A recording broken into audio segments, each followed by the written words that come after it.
Senhor acadêmico João Baldo Ribeiro, senhoras e senhores acadêmicos, esses amigos da academia, que hoje é constituído de amigos e admiradores de João Baldo Ribeiro. Hoje a academia vai homenagear o centenário do nascimento de Jorge Amado na palavra de João Baldo Ribeiro.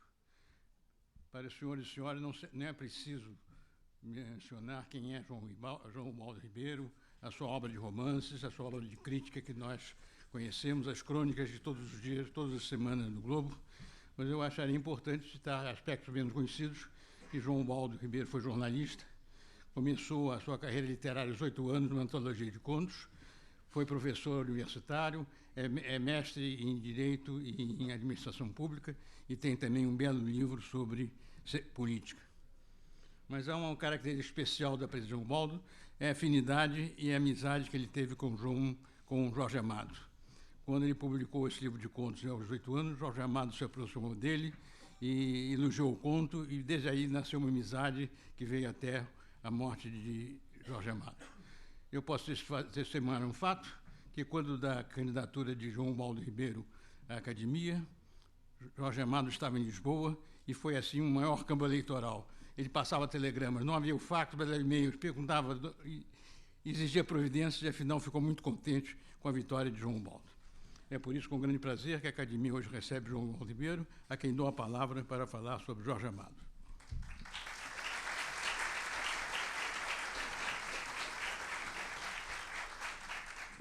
Muito obrigado. Eu espero corresponder, pelo menos, a um pouco da expectativa que me espantou até em torno desse meu modestíssimo depoimento, porque eu gostaria de iniciar dizendo que encaro mais este encontro como uma conversa e não como propriamente uma conferência. Me faltam os dons necessários de conferencista. Não sou orador, não sou bom expositor, e sou apenas o que Jorge Amado gostava de dizer de si mesmo, ou seja, sou um contador de histórias.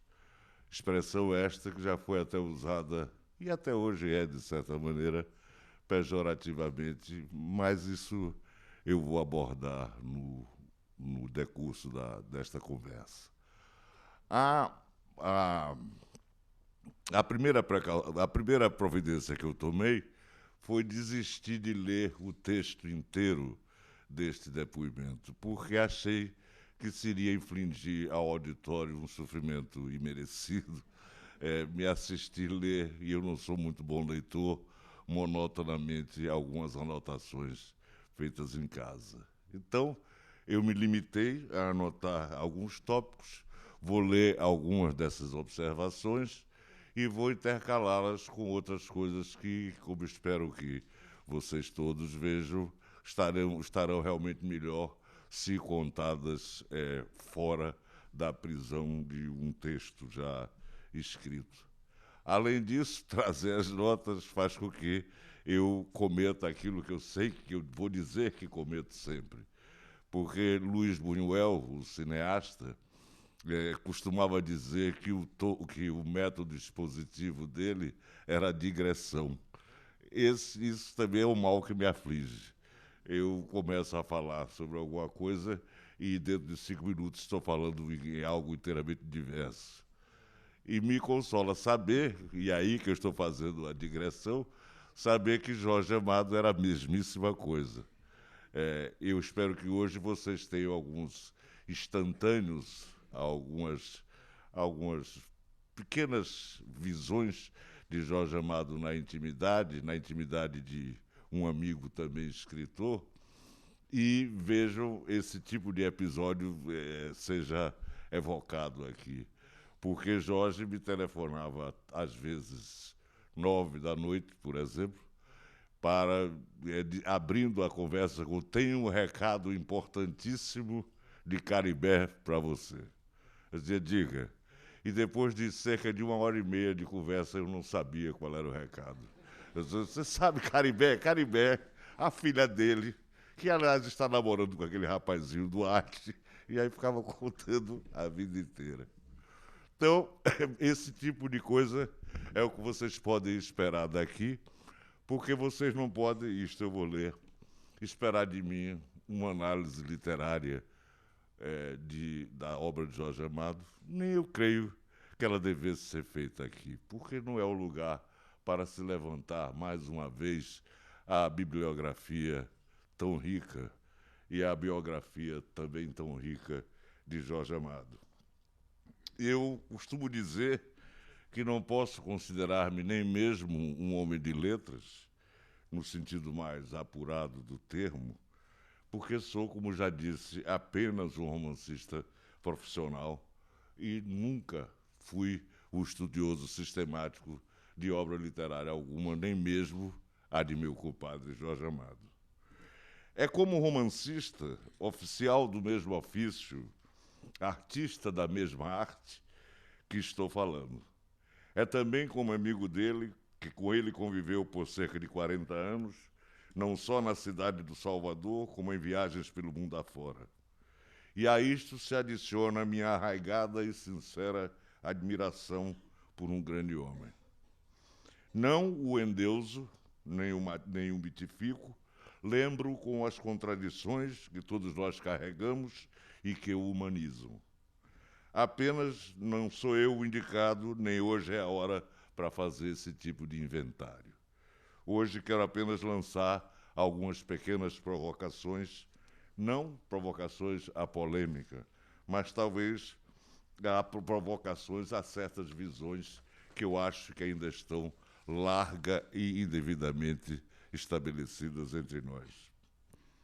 E agora faço a afirmação, sobre a qual depois farei alguns comentários. Jorge Amado está, sem dúvida, entre os grandes romancistas da literatura universal em todos os tempos. Somente uma visão muito depreciativa, autodepreciativa, nossa, negaria essa condição à nossa voz literária historicamente mais divulgada e afirmada no exterior, e tão importante para todos nós e todo o mundo lusófono. Ele está entre os grandes por definição, não há o que discutir, até para quem não o leu. É uma constatação factual. Sua obra permanece, integrou-se à nossa herança cultural, à nossa forma de ver o mundo. Observo isso aqui nas minhas notas para a minha fala. Tem gente que torce o nariz ao que eu acabo de dizer. Parte disso decorre de falta de autorrespeito e autoestima, de que nós padecemos. Em meio à brincadeira, até o deboche, nós aprendemos essa autodepreciação e a repetimos todos os dias.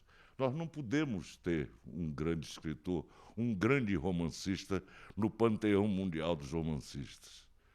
Também padecemos do fenômeno que eu chamaria de fenômeno Tom Jobim, que disse, numa frase muito conhecida, que sucesso no Brasil é agressão pessoal.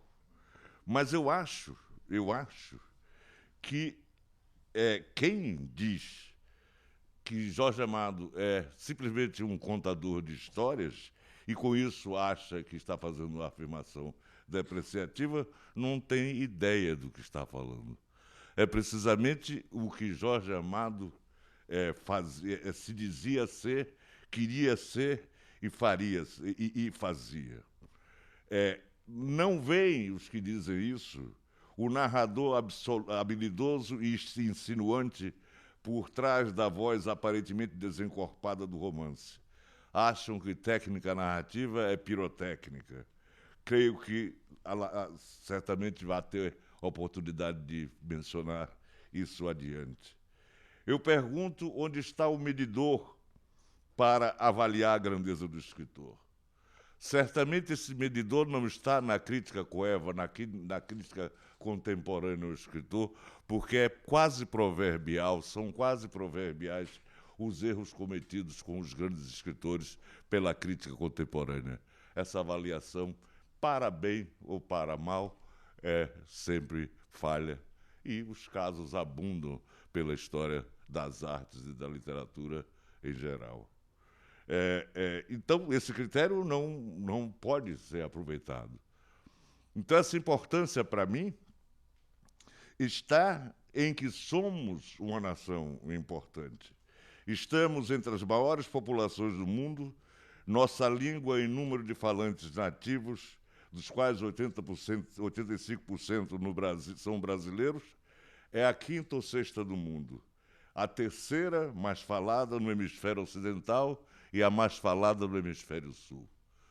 Então, isso significa que nós somos uma nação de importância. E se temos uma nação de importância, não cabe ficar escarafunchando mais coisas, fazer uma filosofia da arte de botequim aqui nesta mesa. Não é preciso especular mais nada para se inferir, quase que num silogismo perfeito, que Jorge Amado, sendo um representante ilustre e exaltado dessa nossa sociedade, dessa nossa nação, tendo feito o que Jorge Amado, e eu vou tentar relembrar aqui em seguida, tendo feito o que Jorge Amado fez pela nossa cultura, nós acharmos que ele não pode ser um dos grandes escritores do mundo.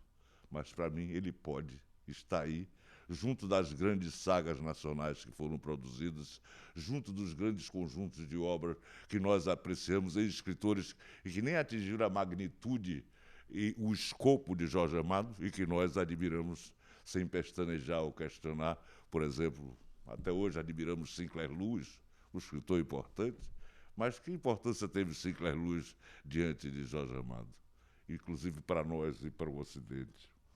Então, como eu disse, eu acho que é praticamente um silogismo. Nós somos uma nação de importância, não podemos ser ignorados, e nosso grande romancista, um dos nossos grandes romancistas, é Jorge Amado. Logo, Jorge Amado é importante, por definição, como eu disse.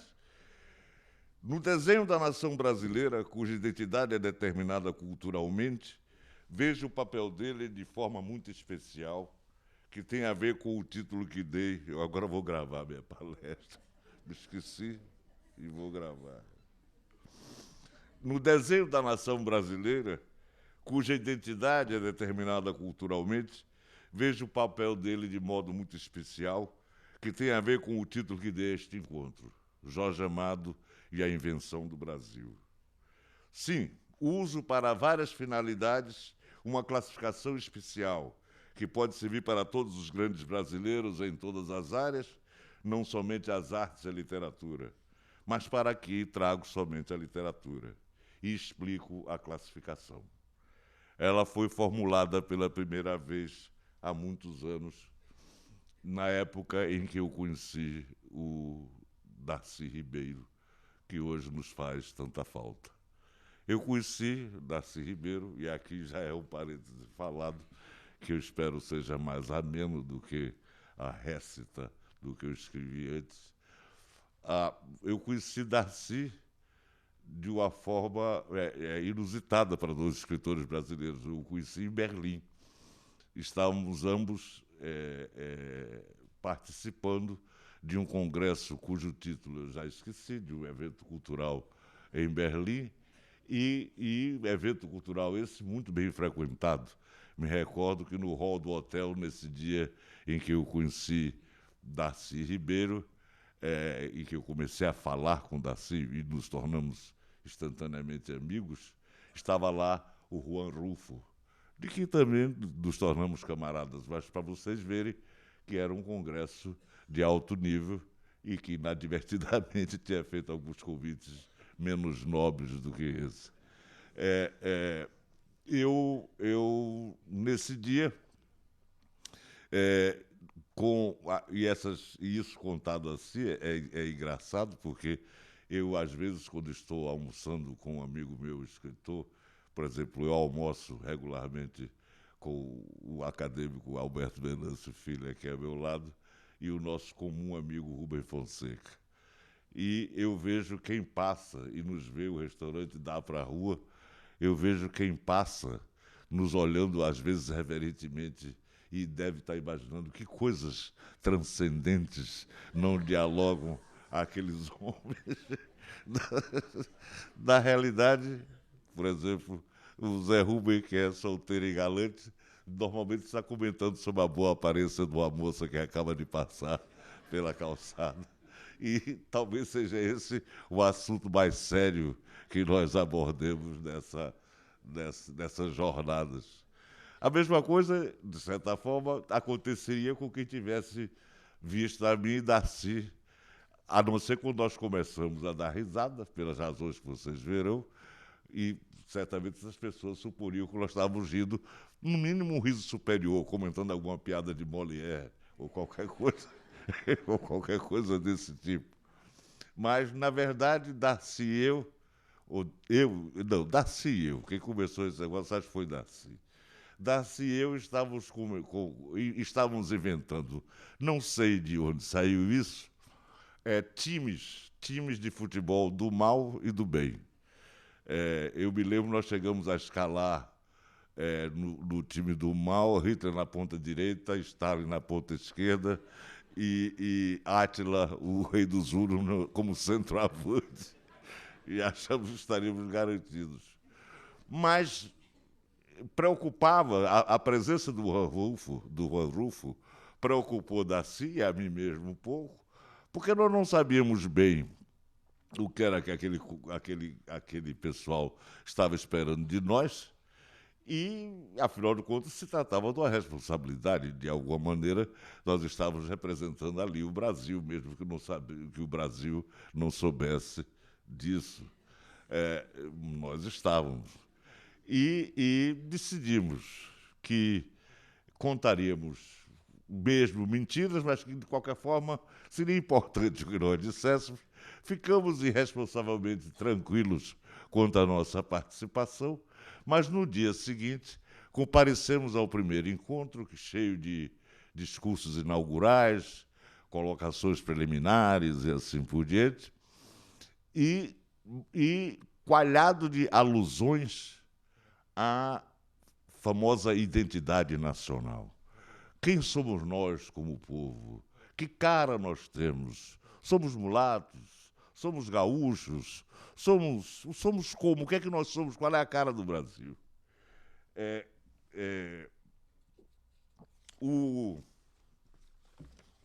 Perdão.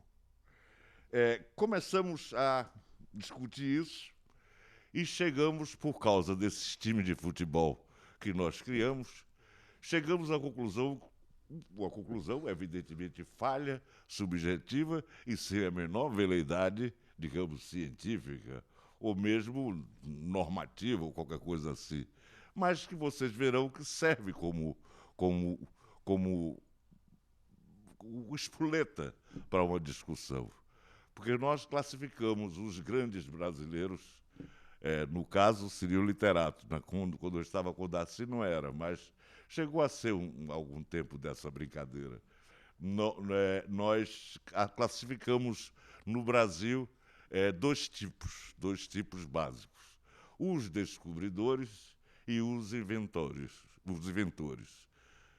Colocamos, por exemplo, imediatamente, não discutimos.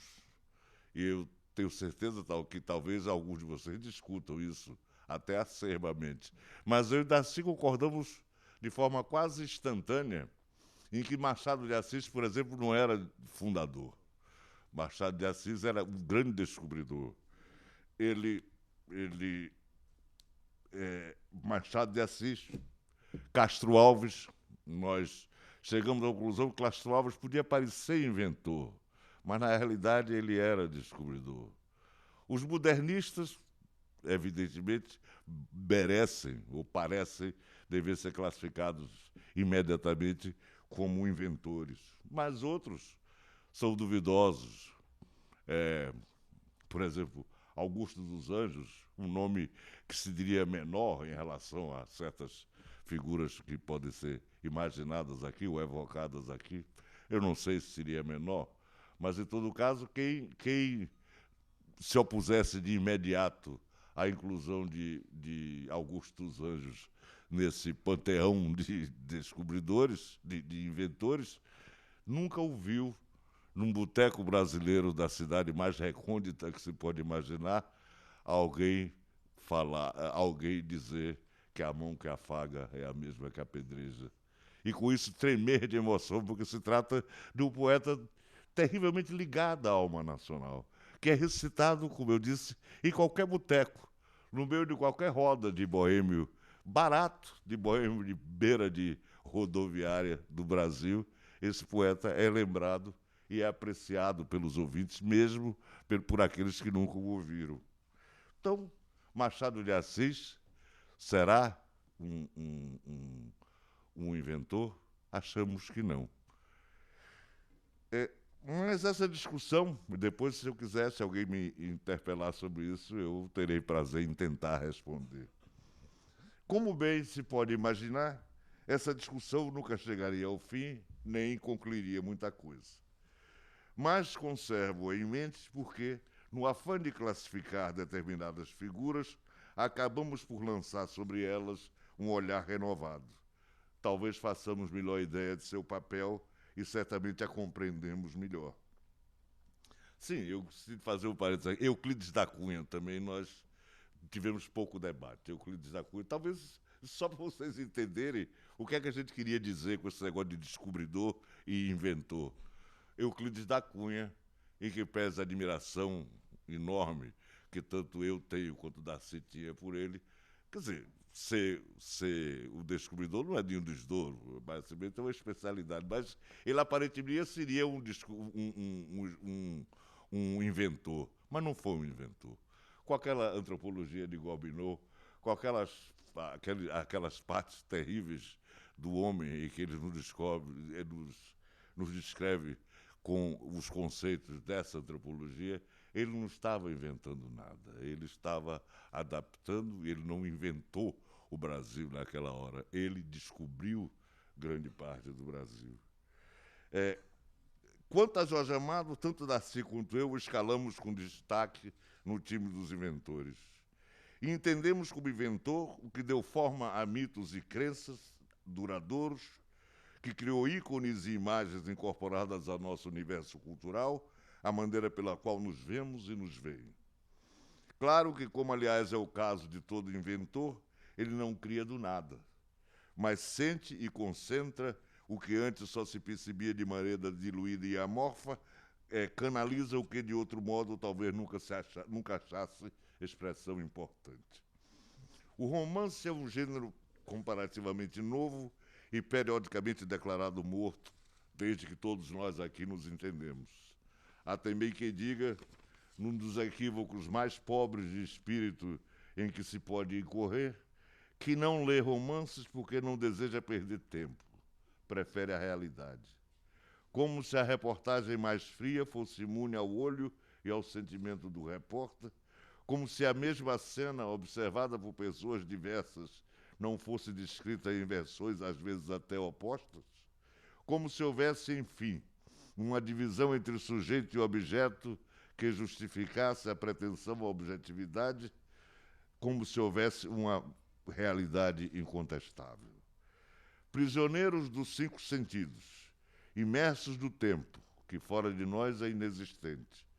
Há muito sabemos que as exigências do método científico lhe tornam impossível a abordagem de toda a nossa realidade, de que a nossa consciência também é parte.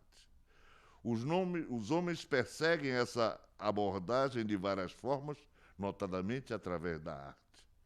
A arte é uma forma de conhecimento, de comunicação entre consciências e terá sempre um canto misterioso e inexplicável. Se um dia conseguíssemos decifrá-lo e explicá-lo, já não precisaríamos da arte. Mas creio que isso é um contrassenso, isso nunca acontecerá. Além disso, o romance preenche necessidades humanas sobre as quais creio que se pode apenas especular. Porque toda a coletividade sempre teve contadores de história? Por que em tantas delas, mentirosos, fantasiosos, condição talvez aplicável a muitos romancistas, têm a atenção e a deferência da coletividade? Por que Homero percorria a Hélade recitando suas histórias? Por que tanta gente passava dias inteiros no Teatro Globo para ver as histórias de Shakespeare? Porque o público se amontoava em portos americanos para ler o capítulo mais recente do folhetim de Dickens? É evidente que não tem mais respostas, mas é óbvio que aí está o buraco da fechadura de que falava Henry James, que atribuía a vontade de ver, por esse buraco da fechadura, a curiosidade do leitor de romance, que queria saber como vivem os outros, o que motiva os outros, qual é a intimidade dos outros. É clara a ânsia de partilhar o mundo e a consciência, e é também óbvia a necessidade da trama, de enredo, sem a qual o romance até já tentou passar, mas fracassou ingloriamente na tentativa. Já se tentou, como nós sabemos, o exemplo mais patente é o Nouveau Roman, Alain Brouillet, o nome mais badalado desse grupo, e que dispensou, ou julgou poder dispensar, na narrativa romanesca, a existência de um enredo, um sentido. Nós estamos acostumados a dizer, e é verdade, que a vida é mais estranha do que a ficção. Se um escritor, um romancista, pusesse na trama que ele escreve acontecimentos tão absurdos e tão inexplicáveis entre si quanto os que a vida nos oferece todo o tempo, ele não teria a menor verossimilhança, a menor credibilidade. Então, talvez até conforte o homem ler algo que empreste algum sentido ao que normalmente é destituído de sentido, ou seja, a chamada vida real. A expressão, que é que eu prometi voltar, contador de histórias, até no tempo de Jorge era mais, mas até hoje se usa pejorativamente para descrever o escritor pobre de recursos. Jorge Amado costumava se referir a mim, e eu com ele, não me lembro quem começou a falar dessa forma, talvez por influência de Glauber, que era muito amigo nosso também, Glauber Rocha. Nós comparávamos um escritor cuja técnica é visibilíssima na sua narrativa, na sua prosa, a um filme em que a gente fica vendo a câmera demais. A gente fica vendo o ângulo que o cineasta tomou entre as pernas do personagem, por trás do espelho, enfim, tão imaginosamente quanto possível, que ao tempo é como dizia Jaguar, aqui numa piada célebre, que a gente notava que o filme era ruim, mas o cineasta era genial. Esse tipo de coisa, essa coisa que eu chamo de pirotecnia, tanto Jorge quanto eu, e eu aprendi muito com ele, não posso dizer nem tanto quanto, mas eu, depois dele e com ele, aprendi que isso, aprendi a nunca dar importância a isso. E passo a vocês o comentário de Jorge Amado, que ele não faria em público, porque em público, tanto ele quanto nós todos, falamos mais cerimoniosamente para não ferir melindres e não provocar chateação no futuro. Então, Jorge Amado dizia, eu quero ver quando esse sujeito for publicado em japonês, o que é que vai acontecer com a linguagem dele. E é verdade. Esse problema de tradução para línguas que não têm o menor parentesco com a nossa e se querem reproduzir, que se querem adotar efeitos extraordinários para a narrativa literária, para mim não funciona. Tanto Jorge quanto eu, preciso não ser presunçoso, tanto Jorge quanto eu, achávamos isso uma espécie de recurso indevido. Bom é mesmo o sujeito que tem que lidar com as palavras na ordem que é costumeira e de acordo com a índole da língua, com o espírito da língua. Eu quero ver o sujeito jogar com esses elementos daí. É jogar dominó com o dominó, sem trazer mais outra coisa para aquilo. São 23 letras no alfabeto e é com isso que nós temos que nos virar. E alguns sinais gráficos. E é com isto que nós nos viramos. Sempre eu e ele.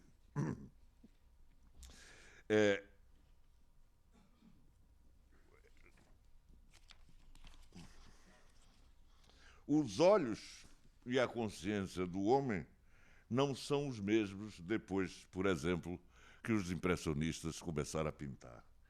Não permanecem os mesmos depois das contribuições de seus grandes artistas, porque o conhecimento muda, já que a arte também é uma forma de conhecimento.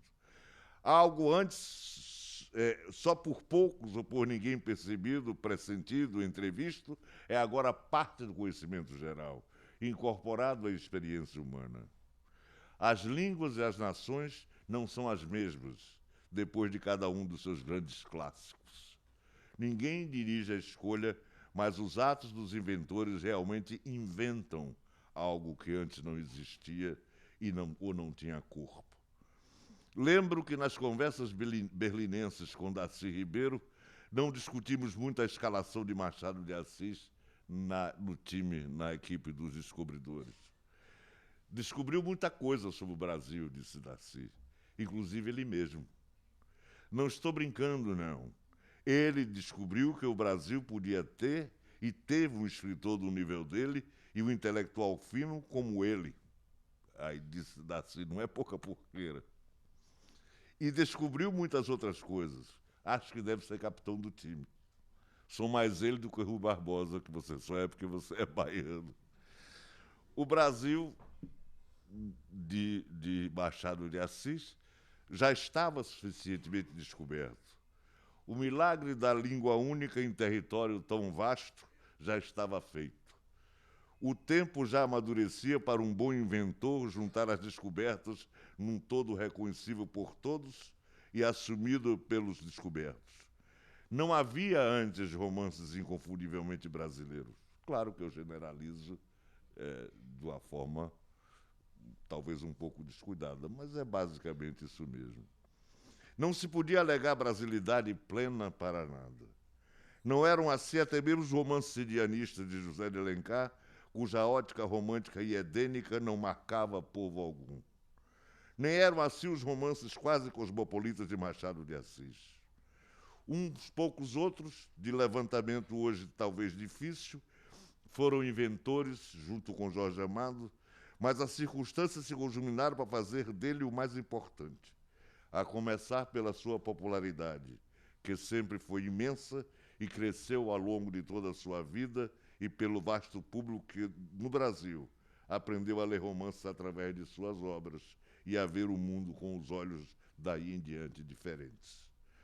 Devo, mais uma vez, dar crédito a Darcy por haver acrescentado que Jorge desempenhou papel importante até mesmo na criação dos estereótipos do Brasil e dos brasileiros, inclusive alguns não tão apreciados por nós, como o da chamada sensualidade, que atribui aos brasileiros, e principalmente às brasileiras, uma lubricidade quase libertina, uma lassidão de costumes quase absoluta.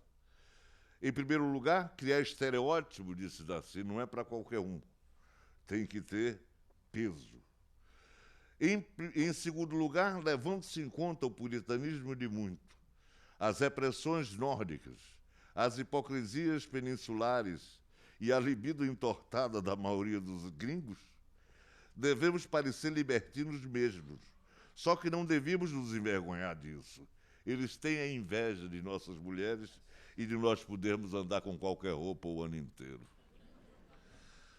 O personagem povo vem-me agora à mente abordar o que Jorge Amado, para ser denunciado depois, acho que com intenção também pejorativa, denunciado depois como populista. Ele dizia que o personagem dele era o povo. Vamos lembrar, ele deve ter chegado a isso pela via da chamada arte engajada que ele praticava na condição de intelectual militante do Partido Comunista Brasileiro. Nós hoje temos uma visão talvez um pouco blasé, talvez um pouco injusta da arte engajada do nosso tempo. Mas eu me lembro ainda que, mesmo passadas as dores infantis do comunismo na consciência dos jovens que, como eu, queriam o socialismo como o ideal de igualdade e liberdade, é, é, ele, a arte engajada era praticamente um dever do jovem. Era ensinada por pensadores, por escritores que estavam na moda já no meu tempo de rapazinho, como Sartre. Era uma atitude que não se esperava outra de um jovem. Ele tinha que pensar que aquela arte dele tinha que ter alguma serventia. E a esquerda, como se sabe, como sempre se soube, tem como característica diversa da direita o acreditar muito menos na famosa natureza humana do que a direita. Ou seja, para a direita, o ser humano terá sempre a inveja, a mesquinharia, a competição e outros maus hábitos que a esquerda acha que poderá corrigir com a formação, com uma boa formação, com a educação, com a sociedade sem classes e assim por diante. Produzir um cidadão, uma cidadã, um homem sem os defeitos que a civilização lhes enxerta. Claro que é uma posição que remonta, como todo mundo sabe, ao romantismo russoniano, que, na verdade, é raiz para esse tipo de pensamento até hoje, ao contrário do legado do que seria, no caso, o opositor de Rousseau, Hobbes. Jorge fez esse trajeto, Jorge Amado fez esse trajeto da esquerda, da direita para a esquerda. Não é só o rompimento dele com o Partido Comunista, não é só a desilusão dele com o Partido Comunista. Foi ele começar a ver e se sensibilizar para isso, a perceber uma natureza humana, a perceber o que ele me disse uma vez, eu menino ainda. Ele veio como que estava me ensinando uma lição que hoje eu valorizo muito mais do que na ocasião, e que ele me disse e repetiu várias vezes: compadre, eu tenho sentido que, isso sentido com muita força, que como era estúpido antigamente a gente acreditar que o sujeito, por ser de esquerda, era boa pessoa, era um grande caráter, era um homem admirável. Hoje eu sei que existem canalhas na direita e na esquerda. E você não tem que se fiar nesse critério para gostar ou não gostar de alguém. Ou seja, ele compreendeu a complexidade do ser humano, compreendeu a inelutabilidade de certas características da famosa natureza humana e mudou seu ponto de vista. O personagem para que ele foi atraído realmente foi o povo, porque ele, quando engajado, ele buscava o seu olhar, buscava os oprimidos, os pobres, os ofendidos, os humilhados, e aí ele viu o povo. E dessa forma foi que ele se apaixonou pelo povo como personagem. Inicialmente para reformá-lo, mas depois para compreendê-lo e expressá-lo. Foi o que Jorge Amado fez como inventor do Brasil. O romance brasileiro, em que entrou a sério pela primeira vez o povo brasileiro, no sentido, eu não vou querer definir povo no momento, mas espero que haja pelo menos um leve consenso no ar quanto ao sentido que eu quero emprestar ao termo. Ele se apaixonou pelo seu tema, pelas pessoas, e Jorge se apaixonou de tal forma que ele amava seus próprios piores vilões, porque ele compreendia a natureza desse vilão. Ele tinha, por sobre tudo, uma humanidade compreensiva, uma ternura pelo seu personagem. Então, o povo de Jorge nunca foi o famoso polvinho, o povo, o desqualificado, o ceieira nembeira, o pé rapado. Foi esse também. Mas foi toda a classe média, foram os poderosos, foram toda essa amálgama de gente que faz o que nós chamaríamos de povo brasileiro.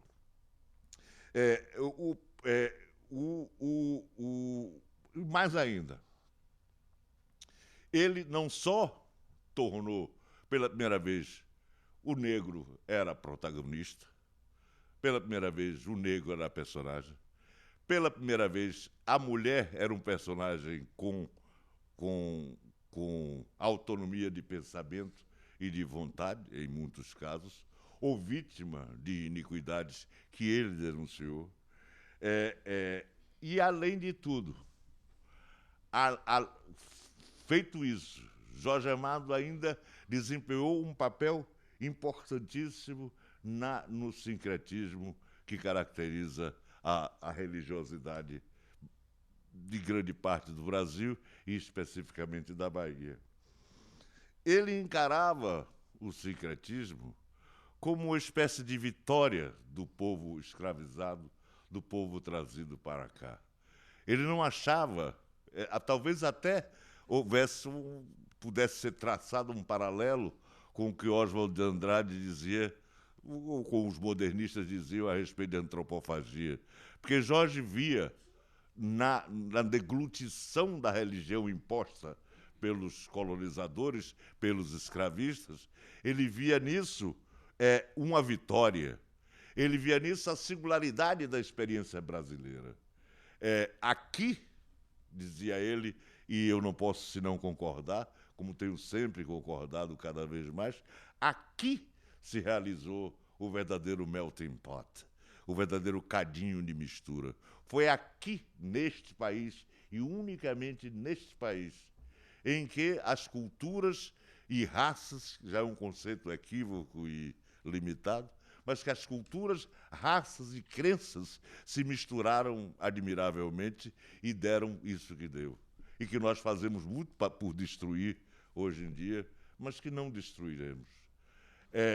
Eu ouso dizer, inclusive, que, de certa maneira, de uma forma irônica, a Igreja Católica hoje deve ao sincretismo parte da sua resistência ao avanço dos evangélicos na Bahia, por exemplo. Porque se trata da terra onde o Senhor do Bonfim é Oxalá e Oxum é Nossa Senhora da Conceição. É mais difícil vencer isso do que vencer a mera crença católica, substituí-la por uma crença igualmente cristã. Então, Jorge sempre teve como uma espécie de ponto de honra se opor a puristas, eu posso citar nome, não estou difamando nem atacando, como, por exemplo, o celebrado estudioso Pierre Verger, que dizia exatamente o contrário do que eu acabo de dizer. Dizia aos negros, aos adeptos do candomblé, Nossa Senhora da Conceição não é Oxum, Oxum é Oxum. E queria, com isso, fazer com que essas religiões voltassem ao fundamentalismo e às normas, digamos assim, puras africanas com que chegaram ao Brasil. Jorge se insurgia contra isso. Ele achava que o brasileiro é exatamente o sincretismo, é exatamente o que foi feito pelo povo da Bahia e que ele fazia sempre por onde apoiar e realçar. Não há romancista brasileiro com personagens tão populares e conhecidos quanto os de Jorge. Nenhum outro é responsável, por exemplo, por toda uma geração ou algumas gerações de meninas chamadas Gabriela. A observação que isso se dá por causa das inúmeras adaptações de suas histórias para o cinema ou televisão meramente confirma e reforça isso. Uma coisa alimenta a outra. E muitos outros autores foram também adaptados sem as mesmas consequências. Ao nos identificarmos com o mundo dele, ao vermos nós mesmos e nossos vizinhos em seus personagens, nós sabemos mais de nós mesmos, nós coletivamente nos inventamos e ele tem sua grande parte nisso.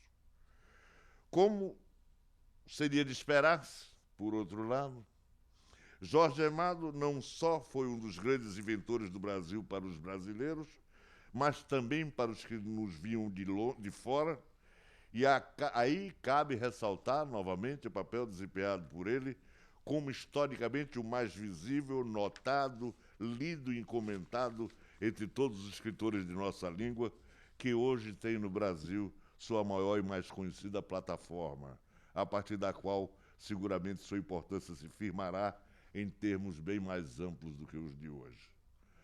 No panorama geral da lusofonia, há que ser também celebrado o papel dos inventores, entre os quais, claro, está Jorge Amado. Como se sabe, no tempo em que ele mesmo governado por a ditadura, Portugal mantinha sob mão de ferro suas duas principais colônias na África, Angola e Moçambique, a liberdade de expressão era inexistente e os livros eram rotineiramente proibidos, banidos ou destruídos. Contudo, a língua do colonizador não funcionava apenas em seu benefício. Servia de língua comum para os movimentos de libertação, aglutinava interesses que de outra forma podiam não aproximar-se, construía pontes. As colônias lusófonas da África não tinham para onde olhar senão para o Brasil, já de muito libertado do domínio português, mas falando maciçamente a mesma língua. Não era mais somente a língua do colonizador. Era a língua de dezenas de milhões de mestiços, negros e brancos. Deixara de pertencer somente ao colonizador, agora era de todos, num país vastíssimo e hospitaleiro, onde nem o clima era estranho. Falar essa língua não era mais curvar-se ante o colonizador, era apropriar-se soberanamente de um instrumento, passar a ver-se também como seu dono.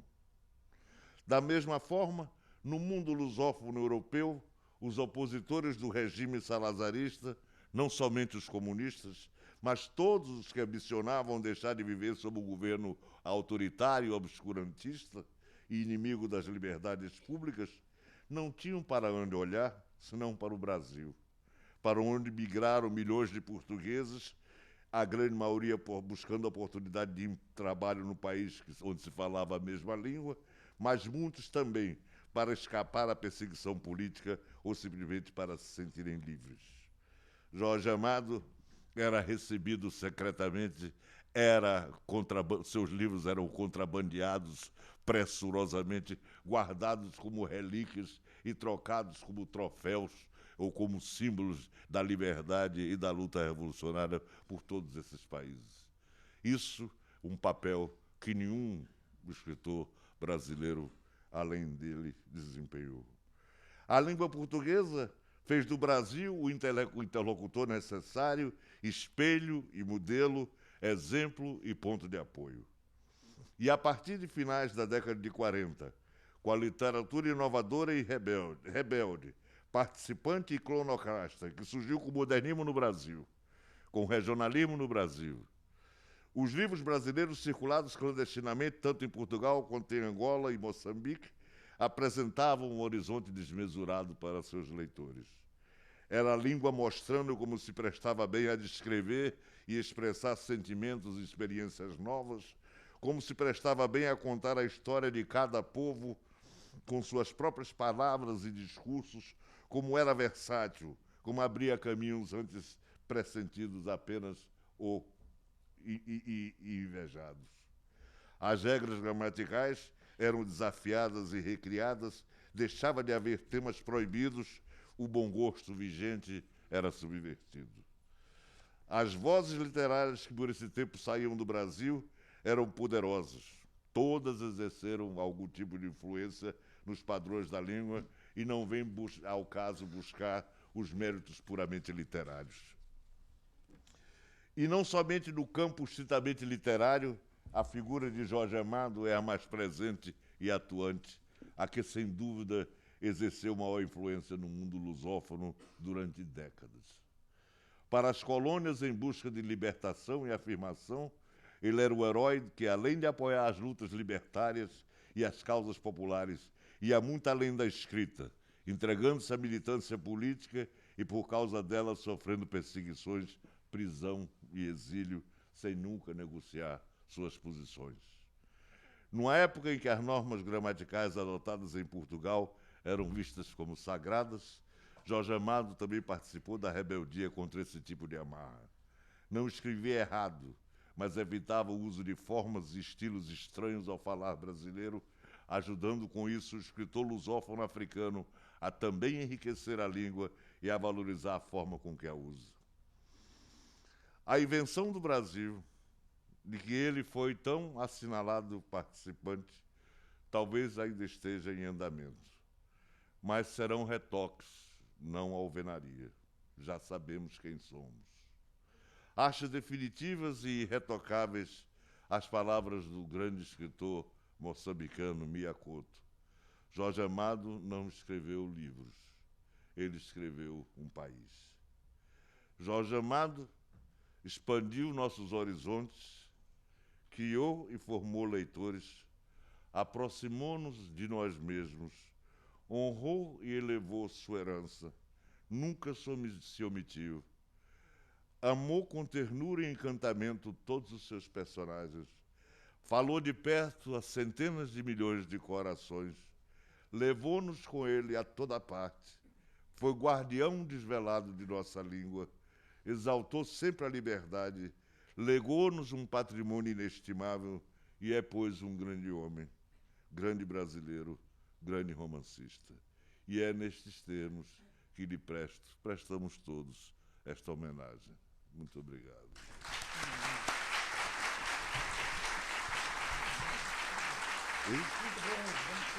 Obrigado. Obrigado.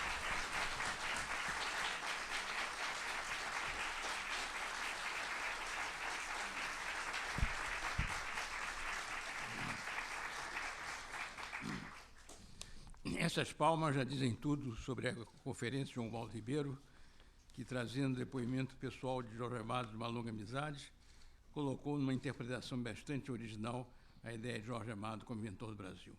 Eu queria destacar apenas, que achei muito importante, as referências a Darcy Ribeiro, que foi nosso colega daquele meio tempo muito curto, mas também deixou uma obra extremamente importante. Eu quero convidar todos os presentes para a conferência do dia 24, que é o encerramento da série A Memória Reverenciada, sobre Domício da Gama, o escritor e diplomata, que será conferencista o acadêmico Evanildo Beccaria. E quinta-feira, 19, no Salão Nobre do Petit Trianon, a sessão pública comemorativa dos 115 anos da Academia Brasileira de Letras, uma instituição que no Brasil comemora 115 anos, já é uma instituição muito notável. Serão entregues as medalhas do prêmio da Academia e a medalha de João Ribeiro. Muito boa tarde, muito obrigado pela presença. Está encerrada a sessão.